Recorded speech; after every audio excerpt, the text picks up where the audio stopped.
We're here in Kroger, a Cincinnati-based grocery store chain. This particular one is actually located in a neighborhood named Finneytown, and this little man Tyler is going to pick out his favorite can of Pringles for a snack. Pizza. I've never had this one. Let's go check it out.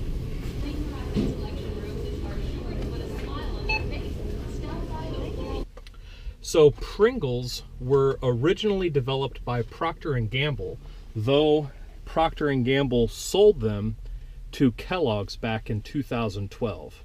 Let's check in with the little man. What do you think of your Pringles?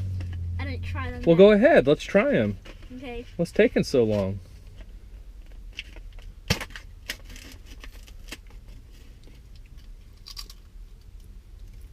These pizza ones are great. Let me try it. Here's two.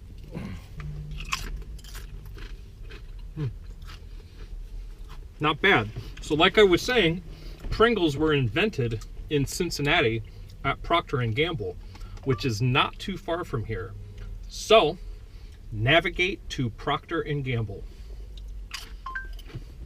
Sounds good. I found some options. Say which one you want.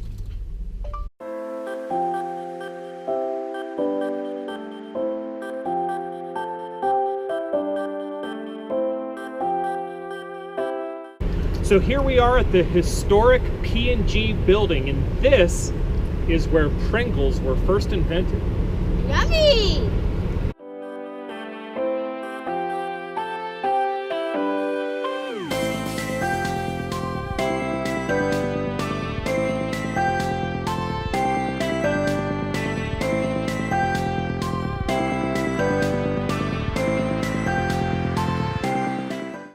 Daddy, why are they called Pringles? I am so glad you asked why they are called Pringles. And to answer that question, we're going to go back to Finneytown, which is where we started today's adventure. Navigate to Pringle Drive. Let's check it out. Okay, Pringle Doctor, here we go.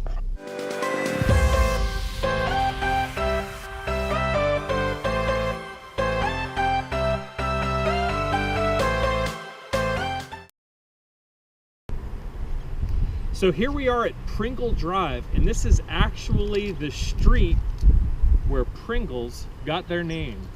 So we're gonna take a drive on Pringle just to see how big of a street it is. And while we're doing that, we're gonna have some fun facts. So here I am turning on to Pringle Drive. Here in my hand is a can of Pringles. And a lot of people don't know this, but when a word is a trademark, that word is actually an adjective.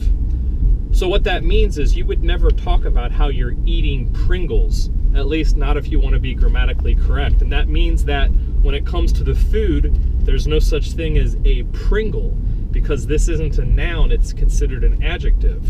What that means, if you want to refer to the actual thing that you're eating, you would say that you're having some Pringle potato crisps. Here we are at one end of Pringle, where it intersects a road named Cavalier. Pretty nice houses. There's a nice little bench over there. And let's see how long it takes to drive down to the other side of Pringle. I have a fun fact. Fun fact from Tyler. They got the name of Pringles from the road Pringles. The inventor of Pringles, they wanted to start with a P. They went to a phone book and they found the street Pringle, so they named it Pringles. So that's actually very true. One of the stories is that when the executives were trying to name Pringles, they knew that they wanted to have a product that began with the letter P. So they opened up a phone book and just started looking at the names of roads that began with P until they found Pringle. Of course, it's probably more fun to imagine that they were joyriding through the streets of residential Finneytown like we're doing right now, looked up, saw Pringle, and had that brain flash when they knew that they had just discovered the name of their newest potato crisp. So if you want to take a look at the front, that's all it is. It's a pretty modest street. Here we are we've gone from end to end on Pringle Drive. And that is the story of how Pringles got their name.